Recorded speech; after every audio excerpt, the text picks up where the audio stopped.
Herkese Pisa'dan yeniden merhaba. Ben Merve. Kamera arkasında da Melih var.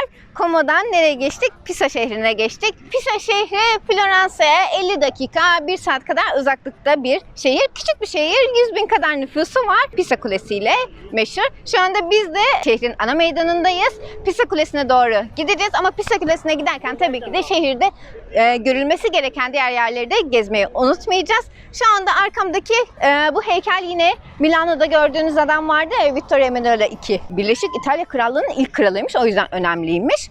Şu anda meydandayız. Bir pazar günü şehri gezmeye başladık. Çok sakin, çok tatlı bir şehir. Milano'dan çok farklı. Oldukça böyle eski arabalar falan var. Yani birazcık fakir bir şehir. Ve Pisa şehri Toskana bölgesinde yer alıyor. Toskana bölgesinin başkenti de zaten Floransa. Buradan da Floransa'ya geçeceğiz. Ama önce hayatımda en çok görmek istediğim yerlerden ikincisi olan Pisa Kulesi'ne gidiyoruz.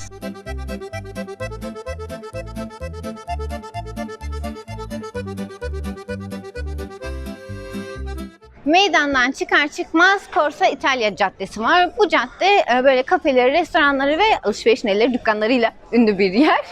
Bu Corso Italia'dan dümdüz yürüyüp bir Arno Nehri'ne çıkacağız. Şimdi İtalyanların kahvaltı kültürüyle ilgili biraz şey yapayım. İtalyanlar kahvaltı biz zaten geldiğimizden beri fark ediyoruz. Böyle ayaküstü espressolarını içip kruvasanlarını yiyip hayatlarına devam ediyorlar. Bizim gibi uzun uzadıya kahvaltı yapanlar yok. Bir pazar günü ve sabah çok erken saatler olmasına rağmen oldukça aslında her yer açık. Farkında mısın? Bizim Napoli'de gördüğümüzün tam tersi. Yine de sokaklar çok güzel. Bu cadde zaten Pisa'nın en önemli caddelerinden birisi. Bakalım buradan yürüyoruz. Daha sonra nereye çıkacağız?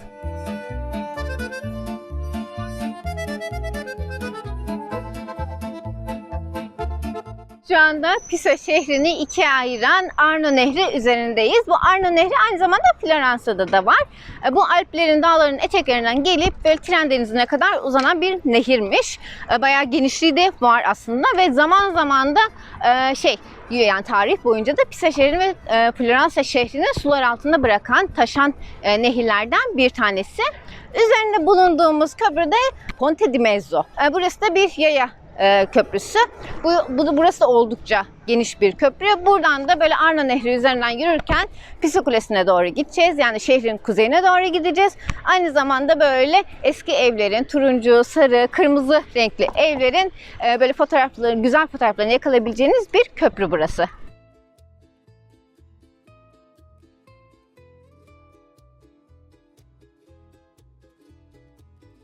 Şimdi de neyin önüne geldik arkadaşlar? Galileo Galilei.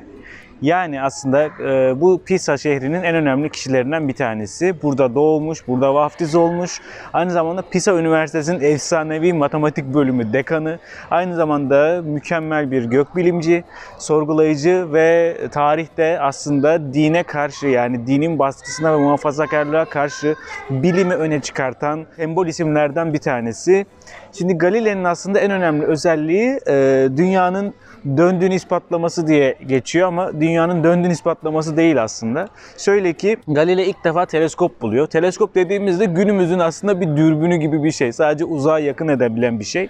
Şimdi bu Galilei önce Ay'a bakıyor. Ay'ın üzerindeki pürüzleri görüyor. Ay döndükçe şey oluyor. Böyle hani sürekli girintiler, çıkıntılar görüyor. Sonra dünyaya bakıyor. Dünyaya baktığında da görüyor ki dağlar var, göller var, şey var. Bir dakika diyor, bu da ay gibi girintili çıkıntılı. O zaman diyor bunlar kusursuz cisimler değil.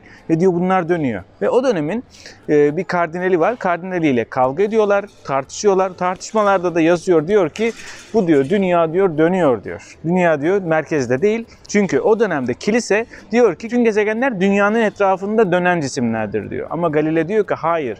Dünyadaki her şey, evrendeki her şey, hiçbir şey sabit değil. Her şey dönüyor diyor. Ve bunun sonrasında kilise, Engizisyon mahkemesi dine karşı çıktığı gerekçesiyle Galilei'yi idam etmeye getiriyorlar. En son diyorlar ki siz bu kitabı yakacağız. Bir daha hiçbir şekilde böyle bir şey demeyeceksin. Kopernik'in bütün teorilerini yok sayacaksın. Din ne diyorsa, kilise ne diyorsa bu. Ve Galilei meşhur sözünü söylüyor. Eppur si muove. Yine de dönüyor. Ve Galilei o şekilde mahkemeden kurtulamıyor. Çok büyük bir sembol, çok büyük bir şey. Çünkü şunu savunuyor, diyor ki evrenin dili matematiktir diyor. Matematiği çözmeden evreni anlayamazsınız diyor. Din kitaplarında bunlar yazmaz diyor. O yüzden aslında çok büyük bir sembol. Hani ileride bir dövme yaptıracak olsam o sözü yaptırabilirim. Epur Simû diye şuraya. Hani yine de dönüyor. Tüm bağnaz fikirlere karşı dizilmiş. İnanılmaz önemli bir cümle. Epur Simû ve Galile.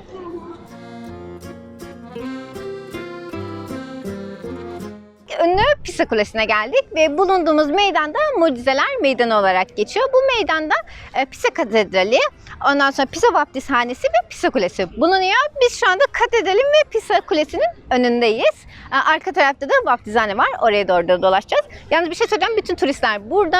Biz herhalde otelden çıkalı falan 1 saat falan oldu. 1 saatte bütün şehri bitirdik ve buraya geldik. Zaten en fazla görülmesi gereken yer de burası.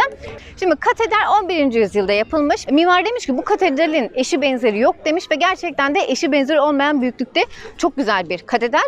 Mermerden, beyaz mermer, beyaz parlak mermerlerden yapılmış. Bu mermerlerin adı da Karatay'mış sanırım. Bu katedrale girmek, giriş ücreti 5 euro. Bir de Pisa Kulesi var yanındaki. Pisa Kulesi zaten herkesin fotoğraflarını gördüğü bir yer. 1174 yılında yapılmaya başlamış, 1394 yılında bitmiş. Yani oldukça uzun bir sürede. İkinci, 6 sütundan oluşuyor. İkinci sütundan sonra artık yamulmaya başlamış ve bu yamulmanın sebebi zemindeki çürüklükten kaynaklı. Daha sonra yıllar boyunca tabii ki biraz böyle restore ede ayakta kalması sağlanmaya çalışılmış. 56 metre yükseklikten aslında olabildiğince yüksek ve fotoğraflardaki görünenlerden daha yamuk. Pisa Kulesi'nin üstüne çıkabiliyorsunuz 15 euro vererek ama ben açıkçası bu kadar yükseğe çıkmayı tercih etmiyorum. Benim biraz yükseklik korkum olduğu için çıkmayı düşünmüyorum. Şimdi ne yapacağız? Şimdi o klasik pozu vermeye çalışacağız. Tamam mı? Oldu mu? Olur, yaptın mı? Çok zor arkadaşlar bu pozu vermek. Saçma saçma yerlere falan çıkıyorsunuz. Ama başardık. Şu anda Pisa Kulesi'nin ve bu Mucizeler Meydanı'nın diğer tarafındayız. Buradan da Pisa Vaftizhanesi görünüyor. Bu vaftizhane de neredeyse yaklaşık 200 yılda falan tamamlanmış ve İtalya'nın en büyük vaftizhanesi. Galile burada vaftiz edilmiş. Burası gerçekten oldukça büyük ve gösterişli. Yani sadece Pisa Kulesi yok burada. Burada bir kompleks aslında. Bu arada etrafta da bir sürü işte dondurmacı, hediyelikçi, kafeler, her şeyi bulabiliyorsunuz.